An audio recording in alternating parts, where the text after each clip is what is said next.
અમરેલી જિલ્લામાં પાટીદાર સમાજની યુવતીનો સરઘસ કાઢવાને લઈને વિવાદ વકર્યો હતો। તે મામલાને લઈને મહત્વના સમાચાર મળ્યા છે, જેમાં છેલ્લા 4 દિવસમાં અમરેલી જેલમાં બંધ આ યુવતી હતી તેને અંતે સેશન કોર્ટે જામીન આપ્યા છે। આને લઈને એક સારા સમાચાર છે તે યુવતીના પરિવારને મળ્યા છે। ત્યારે બીજી તરફ આ મામલાને લઈને દલિત નેતા અને વડગામના કોંગ્રેસના ધારાસભ્ય જિગ્નેશ મેવાણીએ જે ઘટના અમરેલી જિલ્લામાં જે યુવતી સાથે સરઘસની બની છે તેને લઈને પોતાનું નિવેદન આપ્યું છે।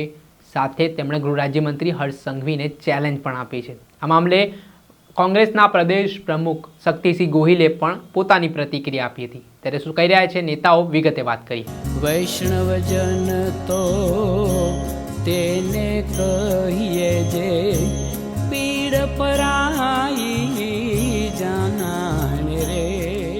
નમસ્કાર દર્શક મિત્રો, નવજે ન્યૂઝમાં આપનું સ્વાગત છે। હું છું ફૈઝાન।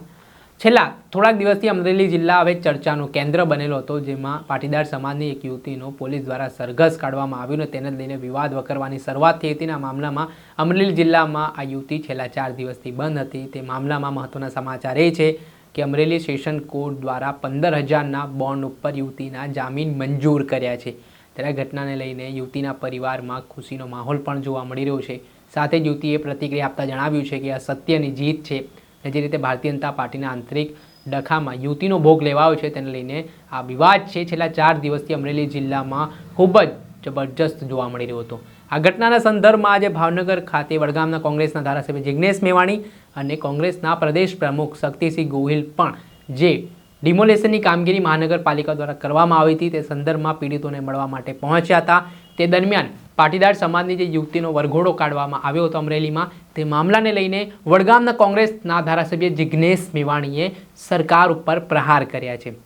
સાથે તેમણે કહ્યું છે કે બુટલેગરો હોય, ભૂમાફિયા હોય કે જે ગુનાહિત પ્રવૃત્તિ સાથે સંકળાયેલા લોકો હોય તેમના આવી રીતે ક્યારે વરઘોડા કાઢવામાં નથી આવતા, માત્ર સામાન્ય લોકોના જ વરઘોડા કાઢવામાં આવે છે। તેમણે એવું પણ કહ્યું છે કે જે ઘટના બની છે તે ખૂબ જ નિંદનીય છે। પહેલાં તો મામલાને લઈને જિગ્નેશ મેવાણીએ ગૃહ રાજ્યમંત્રી હર્ષ સંઘવીને ચેલેન્જ પણ આપી છે અને કહ્યું છે કે ગૃહ રાજ્યમંત્રી પોતાના સુરત શહેરમાં જે ડ્રગ્સ હોય, બુટલેગરો જે દારૂનો ધંધો કરી રહ્યા છે તેમના જ્યારે સરઘસ કઢાવે ત્યારે માનીશું કે ગુજરાતમાં ખરેખર જે રીતે કાર્યવાહી થઈ રહી છે તે એક સમાન છે। પહેલાં તો મામલાને લઈને જિગ્નેશ મેવાણીએ શું પ્રહાર કર્યા છે ને શું ચીમકી આપી છે તે સાંભળી લો। જિગ્નેશભાઈ, જે પ્રમાણે લેટર કાંડ થયો છે, અંદરો અંદર વિવાદના કારણે એક દીકરીનું સરઘસ કાઢવામાં આવ્યું હતું, સમગ્ર મામલે આપનું શું પ્રતિક્રિયા? બધી જ બાજુથી આવી રહેલી પ્રતિક્રિયાઓમાં તમે કોમન સૂર જોયો હશે કે મોટા મોટા સ્કેમ કરનારા લોકો, એમડી ડ્રગ્સનો વેપાર કરનારા લોકો, દારૂ જુગારના અડ્ડા 33 જિલ્લામાં ચલાવનારા લોકો, પરીક્ષાના પેપર લીક કરનારા, ફોડનારા લોકો, મોટા મોટા માફિયાઓ, ઇલીગલ માઇનિંગ કરનારા લોકો, એના સરઘસ નથી નીકળતા। અને જોયું, અમે કોઈ ચમરબંધીને છોડતા નથી એવો ખોખલો મેસેજ આપવા આ દીકરી સાથે જે વર્તન કર્યું એની આબરૂ લીધી, એને જલીલ કરી। આને ગુજરાતની જનતા સાંખી લેવાની નથી।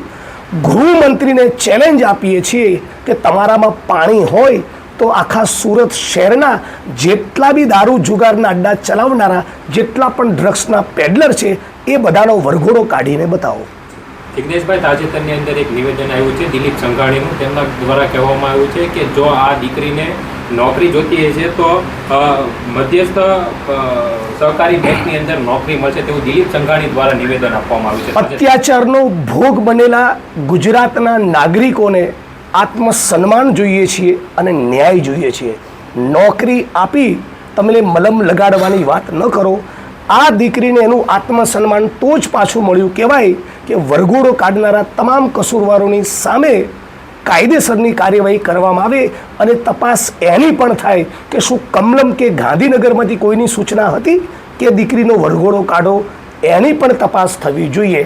આ પ્રમાણે ગુજરાતની બેન દીકરીઓ, ફક્ત પાટીદાર સમાજની, કોઈ પણ સમાજની બહેનો, માતાઓ અને નાગરિકો સાથે આવું વર્તન કરવું એ અમાનવી વર્તન છે, એ ગેરબંધારણીય છે। એનો ગુજરાતના નાગરિક તરીકે અને કોંગ્રેસ પક્ષ તરીકે અમે સખત વિરોધ કરીએ છીએ। Thank you. હતા વડગામના કોંગ્રેસના ધારાસભ્ય જિગ્નેશ મેવાણી, જેમાં દિલીપ સંઘાણી જે ભારતીય જનતા પાર્ટીના નેતા છે તેમણે યુવતીને નોકરી આપવાની વાત કરી હતી. તે મામલામાં પણ જિગ્નેશ મેવાણીએ પોતાની પ્રતિક્રિયા આપતા કહ્યું છે કે આ જે ઘટનામાં યુવતીનો સન્માન ઘવાયું છે તો શું તે દિલીપ સંઘાણી પાછું અપાવી શકશે? આ ઘટનામાં એક નોકરી આપીને આ સમગ્ર ઘટનામાં મલ્લમ લગાવવાનું કામ છે તે દિલીપ સંઘાણી કરતા હોય તે પ્રકારની વાત પણ જિગ્નેશ મેવાણી દ્વારા કરવામાં આવી છે. વાત આટલેથી ન અટકતા કોંગ્રેસના પ્રદેશ પ્રમુખ શક્તિસિંહ ગોહિલે પણ આ મામલે પ્રતિક્રિયા આપી છે અને ભારતીય જનતા પાર્ટીને આડે હાથ લીધા છે. તેમણે કહ્યું છે કે આ દિવસોમાં ગુજરાતમાં જ્યાં કોઈ પણ ઘટનાક્રમો બને છે ગુનાહિત પ્રવૃત્તિના, ત્યાં પોલીસ દ્વારા વરઘોડો કાઢવામાં આવી રહ્યો છે. પરંતુ કેટલાક લોકો જે ભારતીય જનતા પાર્ટી સાથે સંકળાયેલા હોય, તે ક્રાઇમ કરતા હોય, તેમની સામે આ વરઘોડાની કાર્યવાહી નથી થતી. તેમના ઘરે બુલડોઝરો નથી ચાલતા કે તેમની સામે આ પ્રકારે સખત વલણ છે તે પોલીસ નથી અપનાવતી. આ મામલાને લઈને શક્તિસિંહ ગોહિલે શું શું આરોપો કર્યા છે પોતાના નિવેદનમાં તે સાંભળી લો. એક પાટીદાર દીકરી જે માત્ર ટાઈપિસ્ટ નું કામ કરતી હતી, સામાન્ય પરિવારની પાટીદારની દીકરી, ભારતીય જનતા પાર્ટીના બે જૂથોની લડાઈ ખરાઈ ચકાસ્યા વગર પાડાના વાંકે પખાલીને ડામ આપણે ગુજરાતીમાં કહેવાય છે એમ પોલીસે ભારતીય જનતા પાર્ટીના ઈશારે જાણે કોઈ દીકરી આતંકવાદી હોય ને કોઈ મોટો ગુનો કર્યો હોય એમ એના સામે કલમો લગાડી એનો વરઘોડો કાઢવાનો અને પાછા ભાજપના નેતાઓ બિલકુલ નિષ્ઠુર બનીને એમ કહે છે કે આ તો એવિડન્સનું રિકન્સ્ટ્રક્શન કરતા હતા. અરે શું રોડ ઉપર ટાઈપિંગ થતું હતું? રોડ ઉપર શા માટે વરઘોડો કાઢ્યો? રિકન્સ્ટ્રક્શન રૂમમાં બેસીને ટાઈપ થતા હોય એનું રિકન્સ્ટ્રક્શન શું કરવાનું હોય? અરે મેં હાઈકોર્ટમાં પ્રેક્ટિસ કરી છે, મેં LLM કર્યું છે. આવા સામાન્ય ગુનામાં રિકન્સ્ટ્રક્શન હોય જ નહીં અને ટાઈપ કરવી હોય એ ગુનો જ નથી. હું કોઈ પણ ટાઈપિસ્ટ પાસે જાઉં અને કહું કે આ ટાઈપ કરો તો એમાં ટાઈપિસ્ટનો ક્યાં ભોગ બને? પણ ભાજપની આંતરિક લડાઈમાં નિર્દોષ દીકરીને પરેશાન કરવામાં આવી છે. કરે નહીં આ ભાજપવાળા વરઘોડા કાઢે.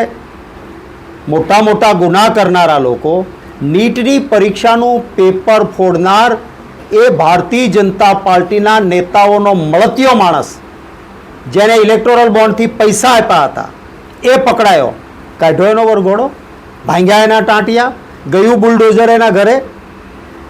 સાબરકાંઠામાં અનેક લોકોના પૈસા હડપ કર્યાનો આક્ષેપ છે. ભાજપવાળાએ એનો ફાયદો લીધો છે. એટલે કરોડો ખવાણા એનો વરઘોડો નહીં. ખ્યાતિ હોસ્પિટલમાં અનેક લોકોના મૃત્યુ થયા એનો વરઘોડો નહીં. સુરતમાં ભાજપના નેતાઓ સાથે ફોટો પડાવનાર ડ્રગ્સ લેતા પકડાયો, વેચતો પકડાયો, ડ્રગ્સની હેરાફેરીમાં પકડાયો, પણ ભાજપનો મળતિયો હતો એનો વરઘોડો નહીં, ટાંટિયા તૂટ્યા નહીં, એના ઘરે બુલડોઝર ગયું નહીં. અને પાટીદારની દીકરીના વરઘોડા કાઢવામાં આવે છે. કોઈ સંજોગોમાં ન ચાલી શકાય. ગરીબ, કોઈ દલિત હશે, કોઈ લઘુમતી હશે, કોઈ બક્ષીપંચ હશે કે કોઈ પાટીદારની દીકરી હશે, સામાન્ય વ્યક્તિ છે એટલે એના વરઘોડા કાઢો. અને મોટા ગુનેગારો પણ ભાજપની સાથે સાંઠગાંઠ એટલે એને જેલમાં પણ મહેલ જેવી વ્યવસ્થા આપવાની આ ચાલે નહીં. અને ગુજરાતની જનતા આ બધું જ જુએ છે. ભારતીય જનતા પાર્ટીને જવાબ મળશે. આ હતા કોંગ્રેસના પ્રદેશ પ્રમુખ શક્તિસિંહ ગોહિલ. તેમણે જે મહત્વના નિવેદનોમાં જણાવ્યું છે કે જે નીટમાં પેપર લીકની ઘટના બની તો તે આરોપી સામે કેમ વરઘોડો કે તેનો ઘરમાં બુલડોઝર નથી ચાલ્યું. સાથે તેમણે ભૂપેન્દ્રસિંહ ઝાલા નામે જે ભારતીય જનતા પાર્ટીનો કાર્યકર છે જેના પર આરોપ છે 6,000 કરોડના સ્કેમનો, તેની સામે કેમ કોઈ કાર્યવાહી નથી થતી તે પણ પ્રહાર છે શક્તિસિંહ ગોહિલે કર્યા છે. વાત આટલીથી અટકતા તેમણે કહ્યું છે કે સામાન્ય જનતા, ગરીબ વર્ગમાંથી આવતા જે લોકો છે તેમની સામે જ વરઘોડાની કાર્યવાહી થાય છે, પરંતુ રાજકીય વર્ગ ધરાવતા લોકો છે તેમની સામે કોઈ પણ પ્રકારની આ કાર્યવાહી નથી થતી. તેમાં જ આ સમગ્ર મુદ્દો છે હવે તે વિવાદિત બન્યો છે. જે રીતે ગૃહ રાજ્યમંત્રી હર્ષ સંઘવીએ જાહેર મંચ પરથી પોલીસને આ છૂટ આપી છે કે કોઈ પણ આરોપી આ ઘટનાને અંજામ આપે તો તેનો વરઘોડો કાઢો, પરંતુ હવે આ ભારતીય જનતા પાર્ટીની મુશ્કેલીમાં વધારો કરી શકે તેવું પણ મનાઈ રહ્યું છે. દર્શક મિત્રો, નવજીવન ન્યૂઝને આપ લાઇક કરી લો, સબસ્ક્રાઇબ કરી લો અને નવજીવન ન્યૂઝના આપ હિસ્સા બનો. વૈષ્ણવજન તો તેને કહીએ જે પીડ પરાઈ